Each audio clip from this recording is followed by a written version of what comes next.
Assalamualaikum dan selamat pagi. Selamat sejahtera. Okey, apa khabar murid-murid semua pada pagi ini? Cikgu harap semuanya sihat-sihat. Dan pada hari ini kita akan bermula PDPR Matematik Pemulihan. Okey, Matematik Pemulihan. Dan tajuk kita hari ini adalah tajuk tolak. Dan sebelum ni dalam kelas kita secara bersemuka, cikgu dah bagi latihan secara tentang operasi tambah dan murid-murid dapat buat dengan baik. Baik, untuk hari ini kita akan pergi kepada tajuk tolak. Okey, untuk pengetahuan murid semua, latihan cikgu akan bagi secara online dalam boleh buat lepas ni cikgu akan sertakan selepas video ni. Murid-murid buat dalam tu saja, kan? Dan cikgu akan cetak sebagai bukti. Nanti selepas sekolah dibuka semula, kita akan semak sama-sama. Okey, baik. Kita terus kepada subjek hari ini, iaitu tajuk tolak. Okey, tajuk tolak. Okey, ataupun dalam bahasa Inggerisnya kita panggil subtraction. Okey, baik. Okey, subtraction, tolak. Okey, harap murid semua dapat tengok. Baik. Apakah yang dimasukkan dengan tolak?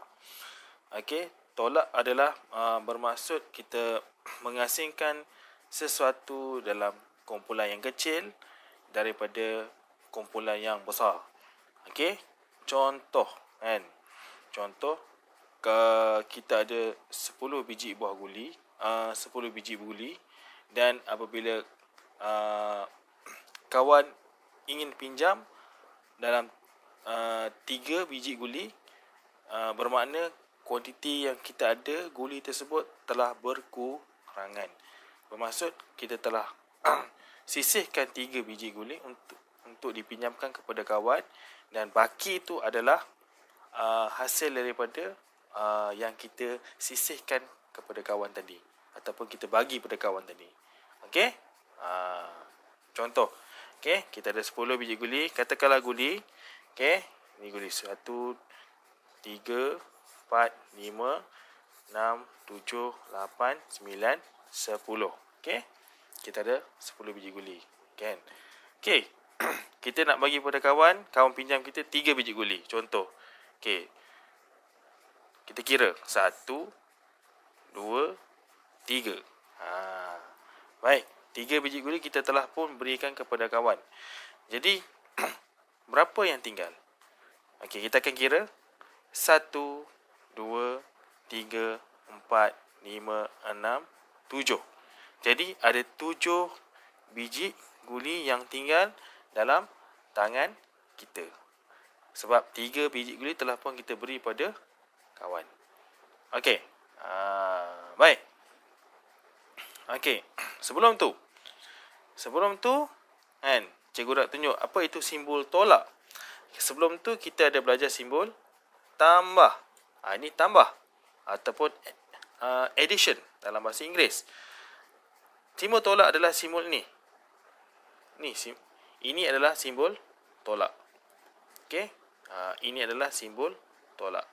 Kalau kita dahulu kita belajar, okey, contohnya dalam operasi tambah, 7 tambah 3. Okey, sama dengan. Ini ayat operasi tambah. Sama juga dengan ayat dalam operasi tolak. 7 tolak 3. Sama dengan. Ini adalah simbol tolak, ini adalah simbol sama dengan, iaitu simbol hasil operasi tersebut. Okey, baik. Kita balik pada yang tadi. 10 biji guli dengan 10 biji guli yang telah kita sisihkan 3 biji guli tadi. Okey, apa jadi? Apa hasilnya? Okey, kita tengok 7. Okey. Okey, baik. Kita ada 10. Ayat dia macam ni. 10 biji guli tolak 7, kan? Sama dengan maafkan cikgu, bukan 10 tolak. Okey, 10 tolak 3 biji guli. 10 tolak 3 biji guli sama dengan hasil baki yang kita sisihkan tadi. Ni dia, kan? Macam cikgu tunjuk contoh ni, ni ada 10 biji guli dan kita tolak 3. Yang tak ditolak itu dah yang tinggal ataupun baki yang tinggal dalam pada kita biji guli tersebut, itulah yang kita letakkan sebagai hasil. Kita mula 1 2 3 4 5 6 7. Okey. Jadi jawapannya adalah 7. Okey, 10 biji guli tolak 3 biji guli yang kita berikan kepada kawan. Saya guna analogi seperti itu. Hasilnya adalah 7. Okey. Okey, baik. Untuk permulaan ni kita akan belajar tolak dalam lingkungan 10. Okey, tolak dalam lingkungan 10. Apa yang cikgu nak mula-mula tahu adalah konsep tolak tersebut. Okey, konsep tolak tersebut seperti yang cikgu sebutkan tadi, yang mana kita asingkan sedikit daripada kumpulan yang besar. Kita ada kumpulan yang besar, kita ambil sedikit dan baki itu adalah kita yang kita nyatakan. Okey, itu adalah tolak. Maksudnya kita buang ataupun sisihkan sedikit daripada benda yang besar. Seperti contoh yang kita ulang balik semula tadi adalah ada 10 biji guli, kita bagi kawan pada 3 biji guli, dan bakinya itu dah adalah hasil daripada tolak tersebut. Okey, cikgu harap murid-murid semua faham. Okey, kita buat contoh yang kedua. Contoh yang kedua, baik. Tolak juga. Okey, okey, kali ni dalam lingkungan 10, dalam lingkungan 10. Okey, baik, kita ada katalah kita ada 10 kotak ataupun kita ambil 5 kotak. Okey, 5 kotak. Okey, baik. Okey, 5 kotak. Jadi kotak ini kita akan berikan tiba-tiba 5 kotak ni telah rosak ataupun hilang. Okey, katakanlah yang hilang atau rosak daripada jumlah kotak ni adalah 5 juga. 1 2 3 4 5. Okey? Jadi apa yang tinggal pada diri kita? Apa yang tinggal adalah kosong. Tak ada apa-apa.